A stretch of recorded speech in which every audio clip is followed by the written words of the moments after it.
Bonjour et bienvenue dans votre magazine de l'innovation, le rendez-vous où l'on interroge l'avenir. Alors on va démarrer avec l'actu mobile business qui a été assez importante en ce début d'année et fin d'année dernière, et notamment avec un nouveau système d'exploitation chinois qui pourrait semer la zizanie dans ce secteur.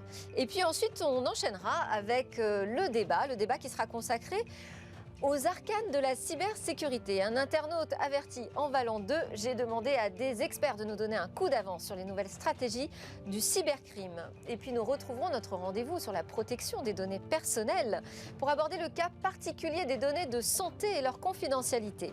Et enfin nous conclurons par une échappée dans le futur où des robots viendront recharger nos voitures demain.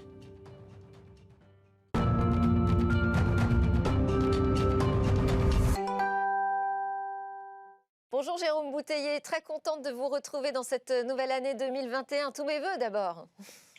Bonjour Delphine, bonne année également.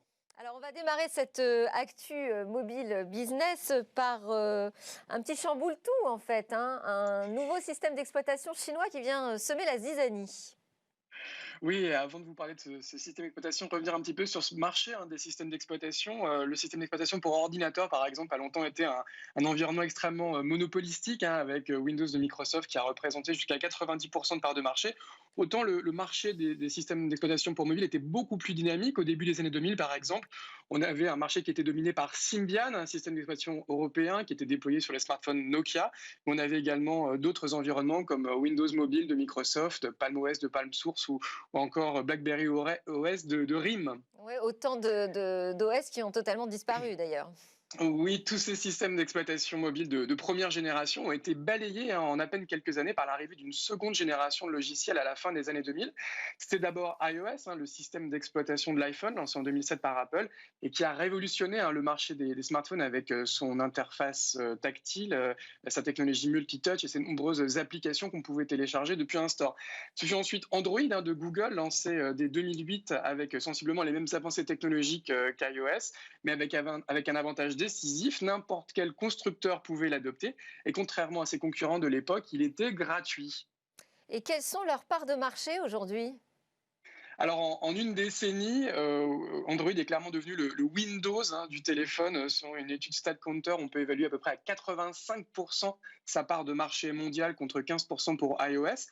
En France, une étude récente de l'ARCEP évaluait la part de marché d'Android à peu près 75% contre 25% pour iOS. Mais dans les deux cas, Windows Mobile, PalmOS, Bada, BlackBerry ou Symbian ont complètement disparu. Et aujourd'hui, on peut clairement parler de duopole pour ces deux systèmes d'exploitation américains. Et donc un duopole qui est là un peu chahuté, remis en question par Harmony OS. Oui, effectivement, c'est clairement un big bang un petit peu sur ce marché des OS mobiles. Et c'est à la cause de Donald Trump qui avait décidé des sanctions unilatérales contre Huawei, le puissant groupe chinois des télécoms, qui avait l'interdiction de déployer les services Google sur ses smartphones Android, des services comme Maps, Gmail ou YouTube, ce qui a considérablement réduit l'attractivité de ces smartphones et poussé le constructeur quelque part à réfléchir à une alternative. Alors ils ont réfléchi à un OS souverain afin de ne pas dépendre d'Android, de ne pas dépendre de Google et de ne pas s'exposer à d'éventuelles nouvelles sanctions américaines. Alors l'année dernière, ils avaient dévoilé une première version de cette OS baptisée Harmony, une version 1.0 qui était initialement prétendument limitée aux objets connectés et aux téléviseurs. Et depuis quelques mois, ils accélèrent avec une version 2 d'Harmony, cette fois-ci dédiée aux smartphones et qui présente exactement la même interface graphique que ces actuels smartphones EMUI 11. Donc là, on voit leurs vraies ambitions. Est-ce que du côté des développeurs, vous voyez un intérêt ? Alors, Huawei a organisé une grande conférence développeurs juste avant Noël et ils ont annoncé que plus de 100 000 développeurs s'étaient déjà inscrits à leur plateforme, ce qui est quand même un chiffre significatif, où ils peuvent accéder à environ 15 000 briques informatiques, les fameux SDK, pour concevoir leur propre application Harmony OS. Une centaine d'éditeurs chinois, parmi lesquels JD.com, China UnionPay, Youku ou iFlyTech ont déjà répondu à l'appel et ont lancé leurs applications Harmony OS. On notera toutefois l'absence d'autres géants chinois comme Alibaba, Tencent ou TikTok, mais également l'absence de grands éditeurs américains qui pourraient, à terme, pourquoi pas, développer leurs propres applications sur Harmony OS. Et du côté des consommateurs, vous voyez comment les choses se passer ? Est-ce que vous pensez que ça peut prendre ? Alors, c'est la grande inconnue, hein, puisque les smartphones Harmony ne sont pas encore lancés. On peut juste installer une version bêta sur les modèles les plus récents de Huawei. Mais les premiers modèles devraient arriver officiellement en avril, au printemps. Et Huawei est extrêmement ambitieux, puisqu'ils ont laissé fuiter le chiffre de 100 millions de smartphones Harmony OS. Hein, c'est leur objectif dès la première année. Et s'ils l'atteignent, ça permettra effectivement à Huawei de gagner son pari, de briser le duopole Google-Apple sur le marché des smartphones, mais également de battre les Américains sur leur propre marché. C'est celui du logiciel, c'est celui où ils sont historiquement les plus forts. Et ce serait peut-être aussi un exemple à suivre pour les Européens qui sont aujourd'hui en train de plus en plus de se plaindre des abus de position dominants des grands groupes américains sur le marché des smartphones et qui n'ont pas finalement défendu il y a 10 ans Symbian ou Nokia alors qu'ils étaient eux-mêmes leaders sur ce segment ô combien stratégique. Alors, il y a une autre actualité que vous avez notée pour ce rendez-vous mobile business, c'est l'application bancaire Lydia qui a fait une levée de 72 millions d'euros supplémentaires. Oui, on avait parlé il y a quelques mois du succès des applications des fintech chinoises, mais il semblerait qu'en France, on a également une très belle application, c'est Lydia. Lydia qui tire son nom des rois de Lydie, ceux qui avaient inventé les pièces d'or il y a 2600 ans. Et après une première levée de fonds de 40 millions d'euros en début d'année, ils ont réalisé une deuxième levée de fonds, visiblement un peu une levée de fonds surprise de 72 millions d'euros auprès de CNP Assurance, Xange, New Alf, Acer et Tencent, la maison mère de WeChat Pay justement. C'est une levée de fonds qui va leur permettre évidemment d'accélérer sur ce segment et vraiment s'imposer comme une véritable néobanque. Ils ont déjà 2 millions d'utilisateurs et on leur souhaite évidemment le même succès que les modèles chinois, les Alipay, les WeChat Pay, qui aujourd'hui cartonnent en Chine avec des centaines de millions d'utilisateurs. Autre info à décrypter, c'est Bouygues Télécom qui a racheté le MVNO Crédit Mutuel. Effectivement, Crédit Mutuel, c'est une banque, mais ils avaient multiplié les initiatives dans le domaine de la téléphonie mobile et racheté différentes marques. Alors, on connaissait Crédit Mutuel Mobile, mais ils avaient aussi racheté Énergie Mobile, Auchan Télécom et Cdiscount Mobile, qui les avaient regroupés dans une structure qui s'appelait Euro Information Télécom. Et Bouygues Télécom a officialisé hier le rachat d'Euro Information Télécom. Et donc, ça va permettre à cet opérateur, qui revendiquait en début d'année environ 11 millions d'abonnés en France, d'en récupérer 2 millions supplémentaires. Et donc, avec 13 millions d'abonnés mobiles, il devrait faire jeu égal avec Free Mobile et peut-être se hisser à nouveau à la 3e place du podium des opérateurs français, derrière SFR qui a 14 millions d'abonnés et Orange qui en compte plus de 19 millions. Alors on termine, mais très rapidement, avec une union sacrée des industriels européens pour contrer Starlink. Oui, là on part dans les étoiles, dans l'espace en tout cas. On sait que Elon Musk déploie une constellation de satellites qui s'appelle Starlink pour proposer de l'accès à Internet partout sur Terre avec des satellites en orbite basse. L'Europe avait sa propre constellation qui s'appelait OneWeb, mais elle est passée sous contrôle britannique et à cause du Brexit, l'Europe n'a du coup plus de constellation satellitaire et a décidé de regrouper plusieurs industriels, parmi lesquels Airbus, Arianespace, Eutelsat, Hispasat, OHB, Orange, SES, Telespazio et Thales, afin de concevoir sa propre flotte de satellites en orbite basse, donc une flotte qui compléterait Galileo, qui est le système de géolocalisation par satellite. Il n'y a pas encore de nom, mais ça devrait permettre à l'Europe d'avoir une technologie d'accès à Internet complémentaire de la 5G, complémentaire de la fibre optique, notamment pour desservir les zones blanches. Eh ben, on va suivre tout ça ensemble. Merci beaucoup Jérôme Bouteiller, fondateur d'écranmobile.fr. On enchaîne avec notre débat sur la cybersécurité en 2021.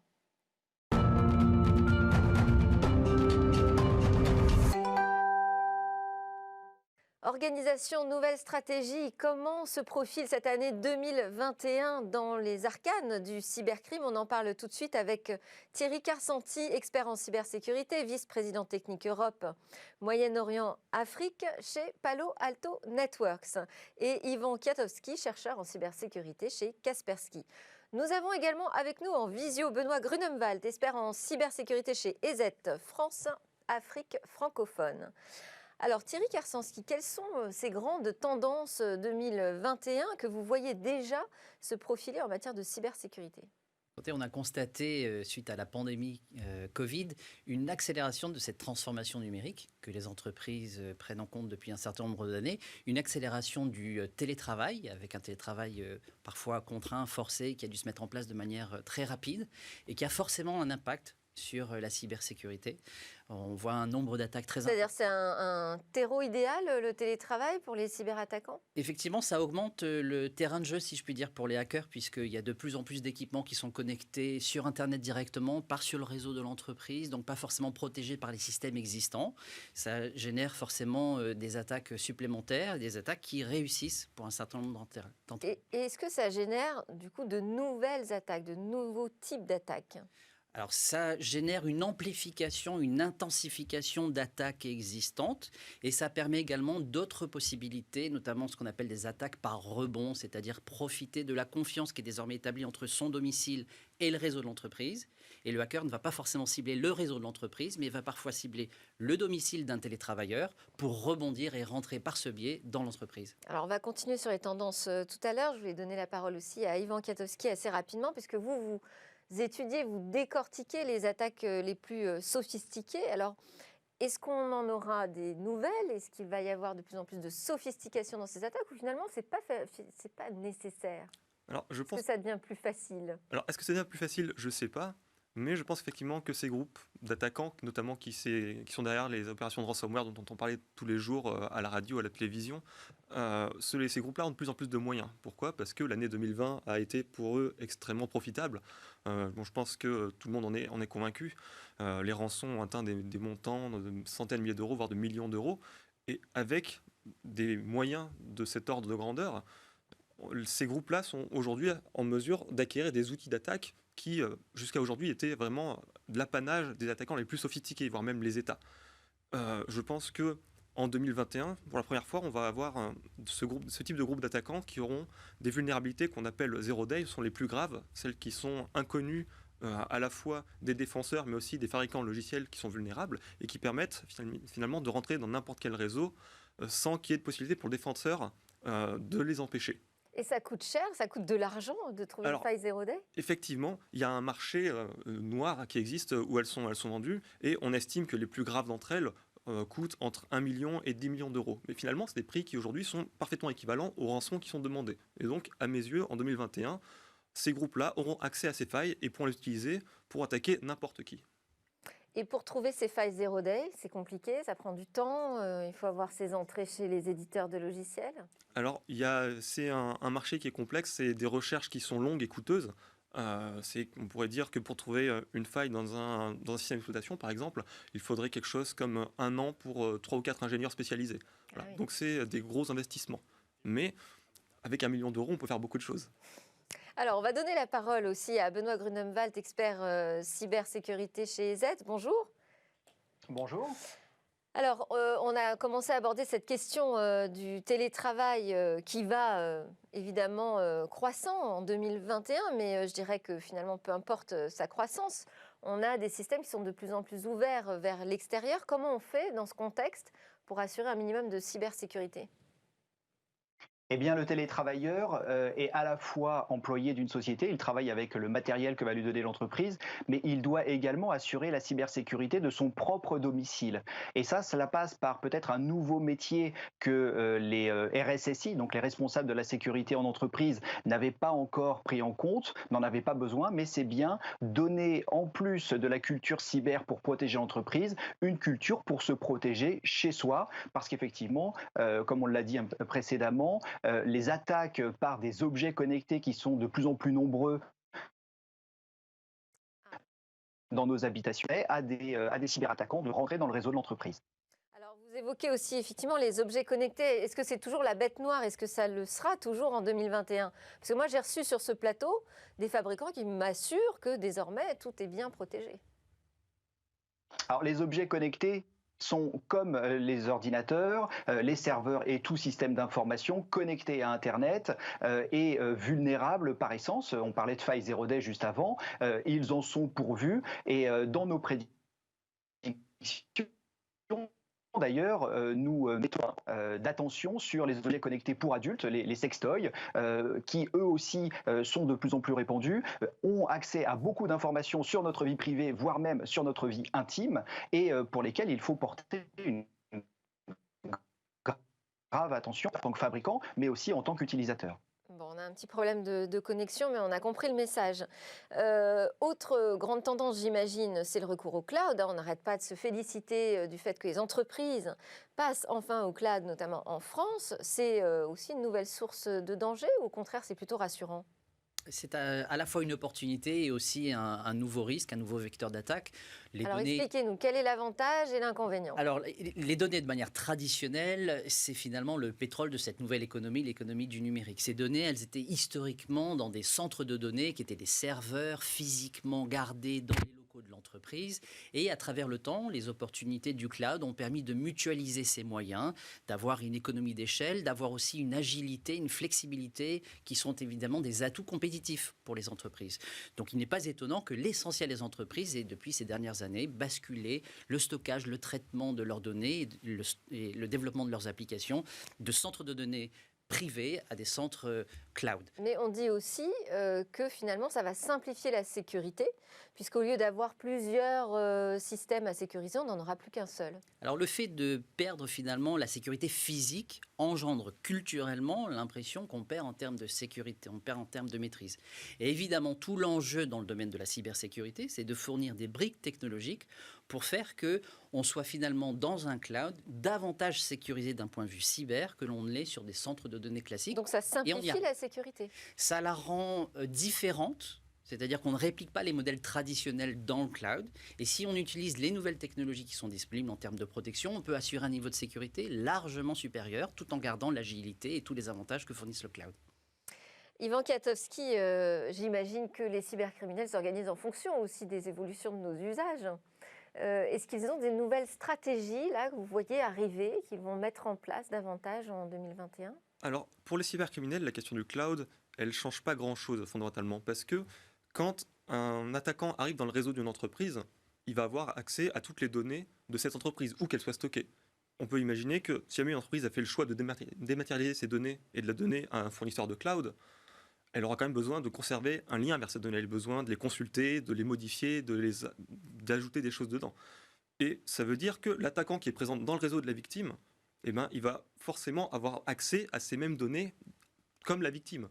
Et donc fondamentalement, qu'elle soit présente sur place ou ailleurs, si jamais le défenseur ou l'entreprise ne fait pas elle-même le travail de protéger son propre réseau, le fait d'avoir, entre guillemets, sous-traité la sécurité des données vers le cloud ne changera pas l'équation. Oui, l'erreur, ce serait de se dire finalement, j'ai mon fournisseur de cloud qui s'occupe de ma sécurité, moi je suis tranquille. Il faut continuer à travailler sa sécurité dans son propre réseau en interne. Exactement, ça résout certains problèmes, mais pas tous. Alors, je parlais des nouvelles stratégies, parce qu'on a ensemble, lors d'une interview, nous avait expliqué comment les groupes criminels s'organisaient, que ce n'était pas finalement un groupe homogène et clairement identifié, mais ils faisaient appel à plusieurs prestataires. Ça, c'est une tendance qui se confirme en 2021, selon vous ? Alors oui, c'est un écosystème qui est bien sûr qui est vivant, fluctuant et qui évolue. On a constaté que les gros groupes commençaient un peu à se réinternaliser, c'est-à-dire qu'un ensemble de fonctions que auparavant ils sous-traitaient, ils sont en train de les récupérer parce que ça fait moins de prestataires dans l'écosystème, en tout cas dans leur écosystème direct, et ça veut dire donc que les gains sont moins partagés. Donc pour eux, c'est avantageux. Et d'un autre côté, il y a un autre phénomène qu'on voit en parallèle, c'est le fait que certains attaquants qui sont liés initialement plutôt à des États utilisent les accès que originairement ont été utilisés par le cybercrime, c'est-à-dire ils utilisent ces prestataires qui donnent des points d'entrée dans diverses entreprises pour ensuite collecter du renseignement et non plus faire des attaques financières. Et donc finalement, la clientèle tourne un petit peu, mais l'écosystème est bien vivant. Et l'écosystème se consolide. Alors ça, c'est peut-être une bonne nouvelle pour ceux qui en font la chasse et la traque. Oui et non. C'est-à-dire qu'encore une fois, c'est un organisme, ou plutôt une hydre. Et à chaque tête qu'on coupera, il y en a deux qui vont repousser. Donc je ne dis pas qu'il faut baisser les bras, mais on ne peut pas crier victoire tout de suite. Benoît Grunewald, est-ce que vous nous entendez toujours ? Oui, très bien. Alors, vous avez évoqué les nouveaux dangers. Est-ce que vous avez vu arriver de nouvelles stratégies d'attaque ? Alors, on note que effectivement, les ransomware seront de plus en plus présents sur l'année 2021. On les a vus très prévalents sur l'année 2020. Et on sait que, comme les entreprises vont faire des efforts pour se protéger, les cybercriminels, les cyberattaquants vont eux aussi devoir faire encore plus d'efforts pour être furtifs. c'est-à-dire passer au travers des différentes défenses que l'on va monter pour pouvoir atteindre leur but. Et donc la furtivité va faire partie encore plus de l'arsenal des cyberattaquants pour 2021. Et les ransomware, on va les retrouver tels qu'ils étaient en 2020 ? Alors, les ransomware, on va les retrouver tels qu'ils étaient en 2020, c'est-à-dire avec une notion de doxing, c'est-à-dire que l'attaquant, avant de chiffrer les données, va les exfiltrer de l'entreprise et va poster parfois un petit bout d'information pour dire « je suis bien rentré, j'ai pris ces informations. Si vous ne payez pas une deuxième rançon, eh bien, je partage ces informations avec le public, voire même des fois, ils mettent ces informations aux enchères et n'importe qui peut les acheter. Ce qui fait que si ce sont des informations qui tombent sous le coup du RGPD ou de toute autre loi concernant les données personnelles, eh bien l'entreprise qui s'est fait une fois attaquée pourrait également tomber sous le coup d'une amende au titre de ces réglementations. Thierry Karsanski, comment expliquer que ces ransomware continuent de prospérer, ne cessent de croître ? Parce que c'est une recette qui fonctionne formidablement bien du point de vue de l'attaquant. La cybercriminalité, c'est aujourd'hui une activité supérieure à l'activité générée par la drogue. Vous gagnez plus, vous risquez moins, ça laisse finalement peu de traces. Vous êtes dans un sentiment qui est parfois, hélas, il faut bien le dire, une réalité de quasi-totale impunité. Vous traversez les frontières sans avoir besoin de vous déplacer physiquement, puisqu'on est dans un monde complètement numérique, interconnecté, interdépendant. Et vous arrivez à mener des attaques à grande échelle, avec un écosystème, on l'évoquait, très interconnecté, très désorganisé, et qui finalement fonctionne bien. Les ransomware, qui sont finalement pas tellement nouveaux, augmente en intensité, augmente en nombre, mais augmente en termes de gains. On a multiplié à peu près par 4 en un an les gains d'un ransomware. Et on parlait effectivement de ces prises d'otages que sont finalement ces ransomware, c'est les prises d'otages des données. Oui. Et on essaye de monétiser cette prise d'otage. Elle évolue avec effectivement le fait que désormais, ce n'est pas simplement de la prise d'otage, c'est aussi du vol de données ou d'une partie des données pour augmenter la pression qu'on met sur la victime. Et hélas, la plupart du temps, la victime est vulnérable parce qu'elle a besoin de ces données, elle a besoin que ces systèmes d'information continuent de fonctionner et la plupart du temps, elle paye. Oui, alors ça veut dire qu'on n'a toujours pas trouvé la réponse à apporter à ces ransomware, Ivan Kwiatkowski. Alors, la réponse systémique, elle est dure à apporter. C'est-à-dire que ce n'est pas une entreprise ou un individu qui peut la donner. Pour moi, le rayon d'espoir pour 2021, c'est que j'ai le sentiment que les États ont pris conscience de l'ampleur du problème. On a vu que l'ANSSI, l'année dernière, a publié un certain nombre de rapports très précis sur plusieurs de ces groupes qui déploient des ransomware, qui sont très bien faits et qui permettent aux défenseurs un petit peu de se protéger. Mais par ailleurs, le département du Trésor américain a publié une note dans laquelle il rappelle utilement à toutes les entreprises américaines que si jamais elles s'apprêtent à verser des rançons à des groupes de ransomware, elles doivent en amont s'assurer qu'elles ne sont pas en train de violer des sanctions internationales, des sanctions financières, ce qui en pratique est impossible. Et donc je crois que c'est un moyen pour le gouvernement américain... Alors juste s'en tenir à dire vous n'avez pas à payer les rançons, c'est illégal, est-ce que ça suffit pour protéger ou enrayer le phénomène ? Eh bien, je pense que le fait de passer d'une zone grise où rien n'était dit à une déclaration officielle où le gouvernement demande explicitement aux entreprises de s'assurer qu'elles ne sont pas en train de se mettre dans l'illégalité, pour moi c'est un signal fort qui consiste à dire qu'à partir de maintenant, c'est-à-dire à partir de 2021, le gouvernement ne souhaite plus que ces groupes criminels soient alimentés en argent de la sorte. Oui, c'est-à-dire qu'on dit stop, on arrête de payer. Alors après, on a reçu aussi sur ce plateau des représentants des grandes entreprises, le SIGREF pour le citer, oui. Qui justement s'insurgent en disant mais nous on est seuls finalement. Oui, ils ont interpellé le Premier ministre au mois de décembre dernier et de toute évidence, c'est très difficile pour un chef d'entreprise d'accepter d'interrompre son activité, voire même parfois de devoir licencier parce qu'on n'arrive pas à récupérer un système d'information qui refonctionne. Il faut bien comprendre qu'on a vraiment basculé dans une économie qui est complètement dépendante du numérique. Et donc, il est finalement assez compréhensible que quand on n'a pas des sauvegardes à jour, quand on n'a pas une capacité à se remettre rapidement d'une telle attaque, il est finalement assez raisonnable économiquement de pouvoir redémarrer son activité, même si, hélas, l'argent profite dans ce cas-là. C'est un engrenage. Oui. Qu'est-ce qu'on peut imaginer comme autre type de riposte de la part des États, des gouvernements face aux attaques répétées des cybercriminels ? Je pense que ça va aussi beaucoup se jouer au niveau diplomatique, parce que ces groupes criminels, ils se trouvent dans des pays qui sont pas forcément, protecteurs serait un terme qui est un peu fort, mais qui peuvent être moins regardants que des pays occidentaux sur le respect de la loi, en particulier pour des crimes qui ne se déroulent pas sur leur territoire. Et je pourrais imaginer que dans l'année qui vient, certains États décident de mettre des sanctions sur d'autres États qui ne feraient pas respecter la loi de manière suffisante sur leur territoire. D'accord, intéressant. Il y a aussi cette tendance, vous m'en aviez parlé, de divulguer des informations sur les groupes attaquants. Ça, aujourd'hui, ce n'est pas une pratique très courante de la part des experts en cybersécurité. On ne voit pas beaucoup d'infos transiter sur ces groupes cybercriminels. C'est effectivement toujours délicat, mais je pense qu'on peut par ailleurs s'inspirer de ce qui s'est passé pour la sécurité automobile. En 50 ans, on a multiplié par 3 le nombre de véhicules et on a en même temps divisé par 8 le nombre de morts. Donc on peut s'inspirer de cette partie-là, peut-être sur 3 volets. Un volet humain, parce que les ransomware dont on parle et la plupart des attaques, elles commencent par un utilisateur bienveillant de l'entreprise qui a été abusé en termes de confiance, qui a cliqué sur un lien. Ça passe par de la sensibilisation. À l'école, j'ai été sensibilisé sur la sécurité routière. On n'est pas sensibilisé suffisamment sur la sécurité en termes d'hygiène informatique. Le deuxième volet, c'est un volet technologique. S'assurer que les équipements que l'on utilise sont mis à jour pour limiter le nombre de vulnérabilités dont on pourrait laisser les hackers prendre la main.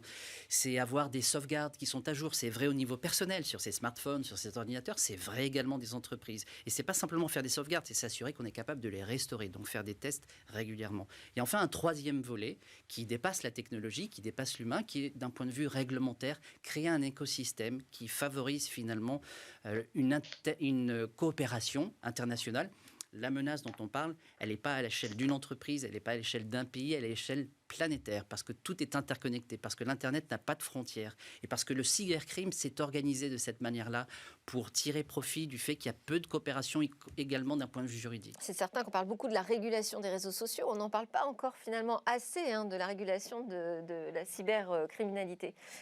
Yvan Katowski, sur ce point de divulgation d'informations sur les groupes criminels, on en est où ? Alors, c'est quelque chose qui est plutôt nouveau et on n'en parle pas pour une raison simple, c'est que ce n'est pas tellement lié au cybercrime.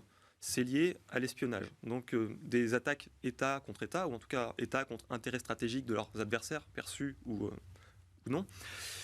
Et c'est généralement des choses qui se déroulent, c'est-à-dire dans le plus grand secret.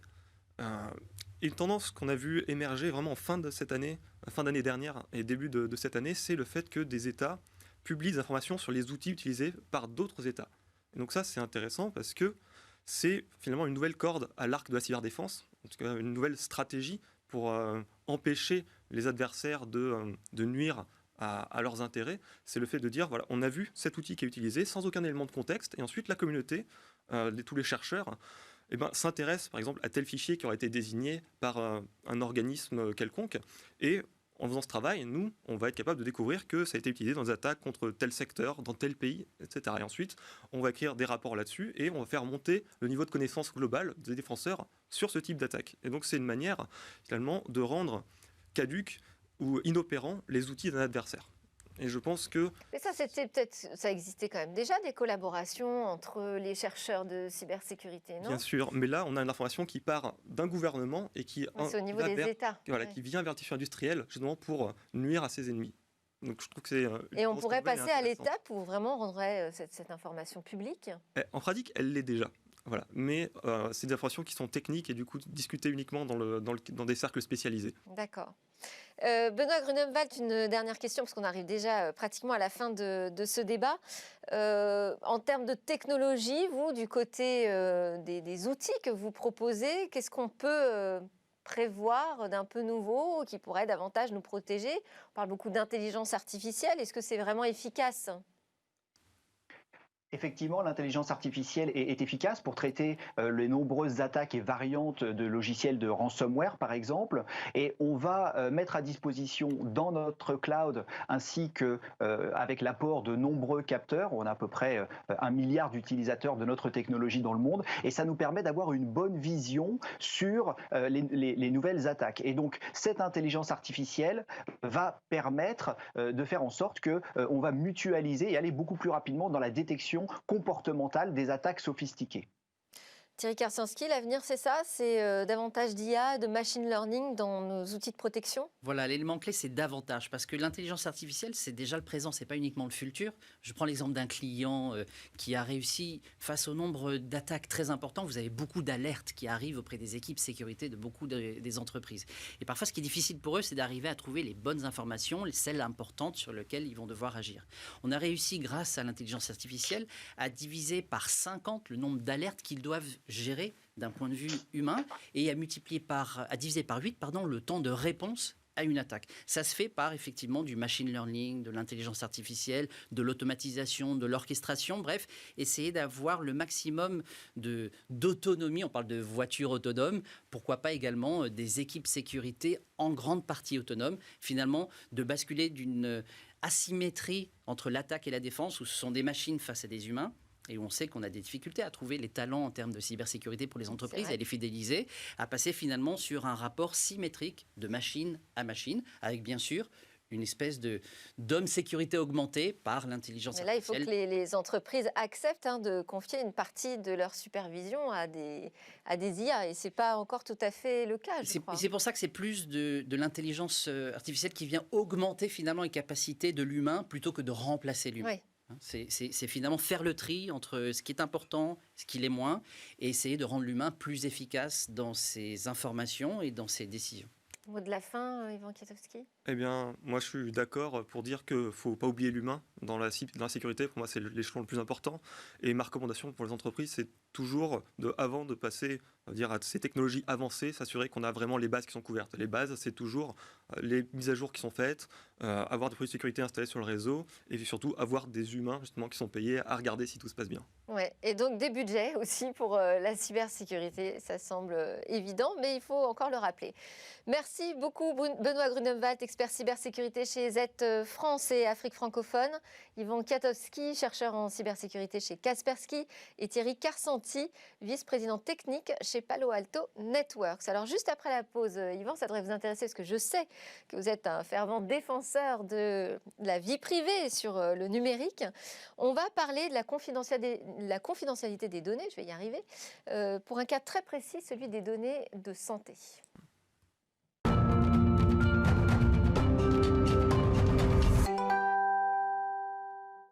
Nous sommes de retour pour la suite de Smart Tech et notre rendez-vous avec la protection des données personnelles. Alors pour cela, nous sommes connectés avec Hervé Lejouan, président fondateur de Privoni. Bonjour Hervé. Bonjour Delphine. Alors aujourd'hui, vous allez nous parler du caractère très particulier des données de santé, des questions qu'elles posent en matière de confidentialité. Vous nous direz si on peut considérer d'ailleurs que c'est une donnée privée ou pas. Mais d'abord, on va peut-être expliquer ce qu'on désigne, qu'est-ce qu'on appelle une donnée de santé. Il y a beaucoup de définitions, mais par nature et par défaut, vous avez vos données de santé. C'est tout ce qui concerne, par exemple, les antécédents médicaux, les pathologies, les maladies, les traitements que vous suivez. Tout ça, effectivement, ce sont vos traitements de santé. Et d'ailleurs, vos données de santé, d'ailleurs, c'est généralement ce qui est, si chacun a pu être confronté à ça, c'est ce qui est demandé dans les questionnaires de santé lorsque vous voulez faire un prêt immobilier ou autre, où on vous demande effectivement un certain nombre de choses à propos de vos antécédents, vos pathologies. Ça, c'est un aspect de la donnée de santé. Mais aujourd'hui, avec l'explosion, on va dire, de la numérisation de ces données et des capteurs autour de ces données numériques, là, maintenant, intervient un certain nombre de croisements qui font que des données qui n'étaient pas considérées comme des données de santé, comme par exemple votre poids ou le fait que vous fumez, qui est une indication, mais pas une donnée de santé en soi, mais associée à une autre donnée qui serait si vous avez une activité physique ou pas, va générer une donnée de santé. Donc on voit bien qu'il y a énormément de choses aujourd'hui et la multiplication des capteurs et de la technologie font que la donnée de santé va avoir un spectre beaucoup plus large en termes de classification et de dénomination. On a vu d'ailleurs sur le graphe l'explosion du nombre de données de santé. Oui. Alors quels sont ces défis particuliers, spécifiques que posent ces données de santé ?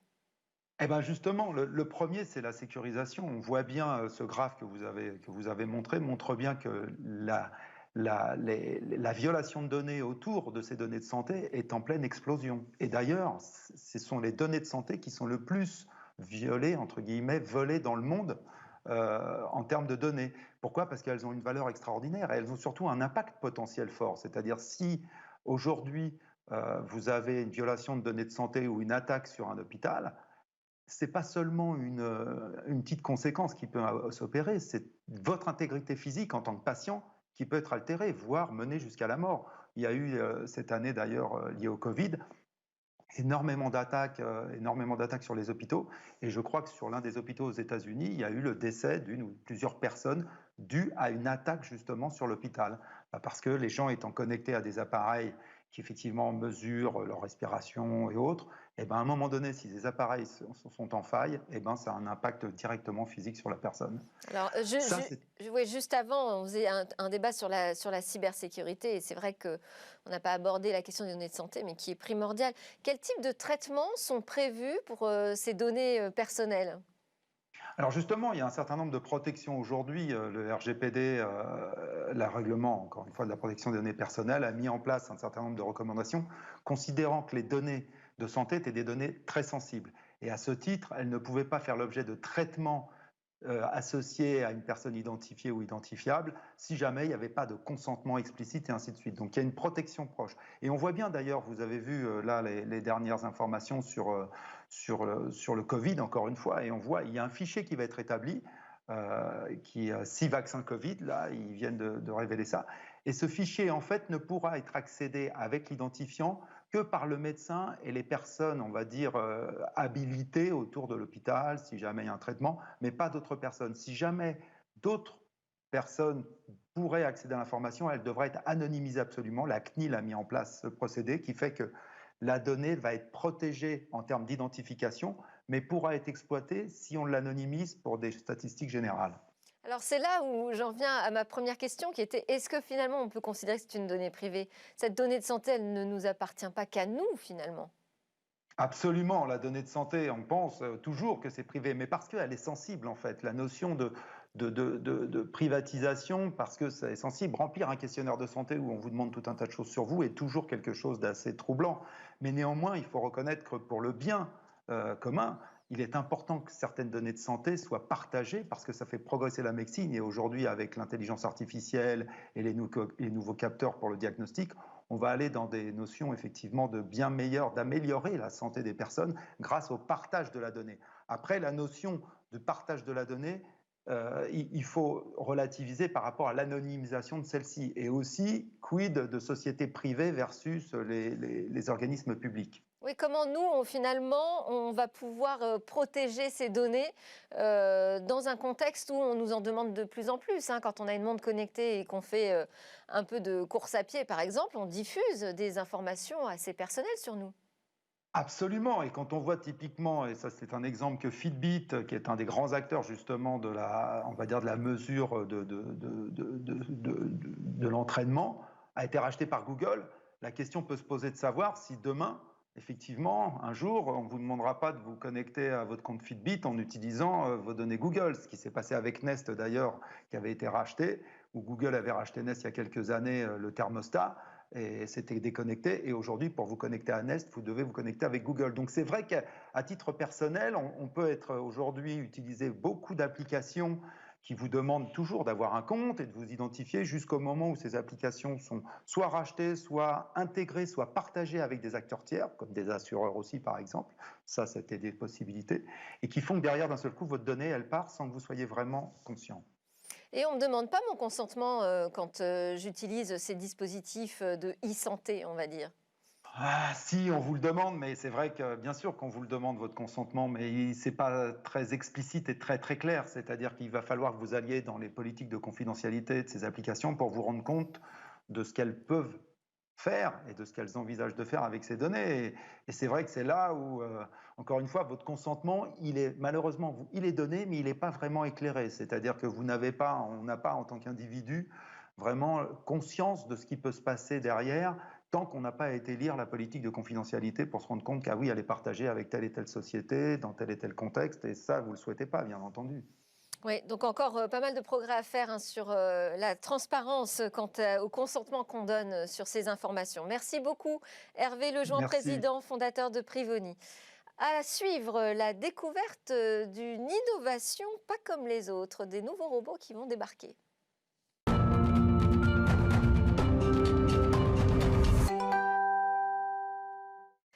À quoi ressemblera demain? Et Cécilia Sévry va nous en donner un aperçu encore une fois aujourd'hui parmi toutes ces innovations qui peuvent transformer notre quotidien. Bonjour Cécilia. Bonjour Delphine. Aujourd'hui, vous allez nous présenter un robot qui recharge les voitures. Oui, parce que figurez-vous que d'ici 2025, 28 millions de voitures électriques seront vendues dans le monde, 56 millions d'ici 2030. Alors il va bien falloir les charger, toutes ces voitures. Alors il existe déjà, bien sûr, des stations de recharge dans le monde entier et bien sûr en France aussi, mais aucune n'a l'air aussi sympa. Vous allez voir sur les images, on se croirait presque dans le film d'animation Wall-E. En fait, ce robot de recharge autonome est proposé par Volkswagen. L'idée, c'est de placer ce petit robot dans un parking couvert. Vous allez garer votre voiture et faire une demande de recharge. Là, le robot va s'activer tout seul. Il va se détacher de sa station d'accueil pour aller se connecter à une batterie amovible.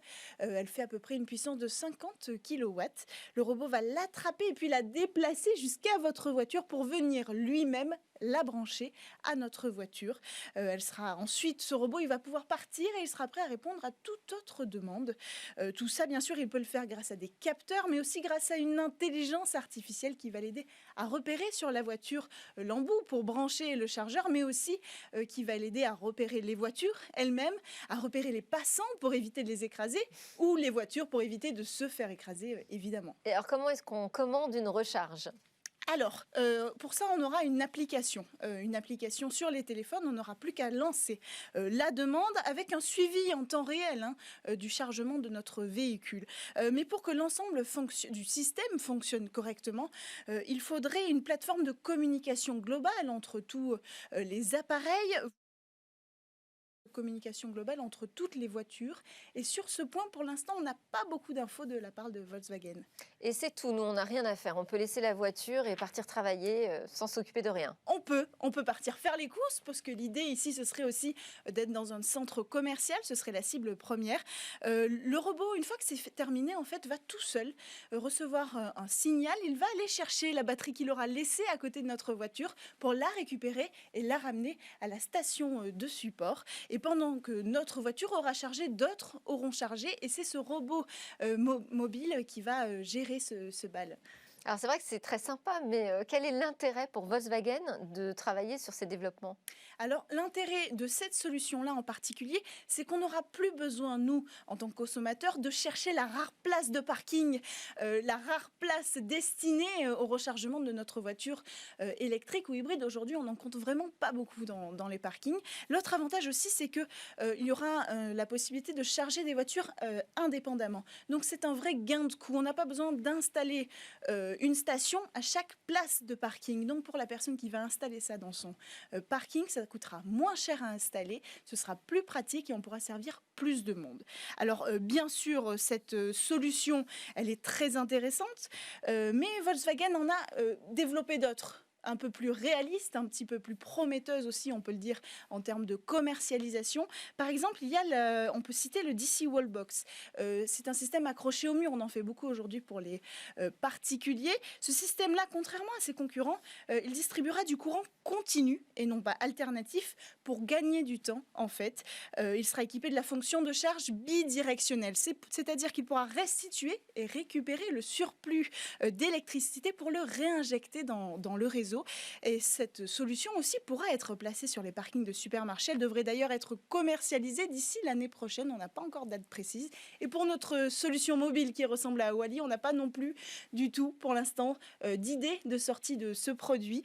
Mais on espère, on croise les doigts quand même pour retrouver cette petite technologie mobile dans nos parkings prochainement. Une vision futuriste. Merci beaucoup Cécilia Sévry. Vous allez enchaîner avec le Lab Startup et 4 jeunes pousses innovantes à découvrir tout de suite. On change de plateau.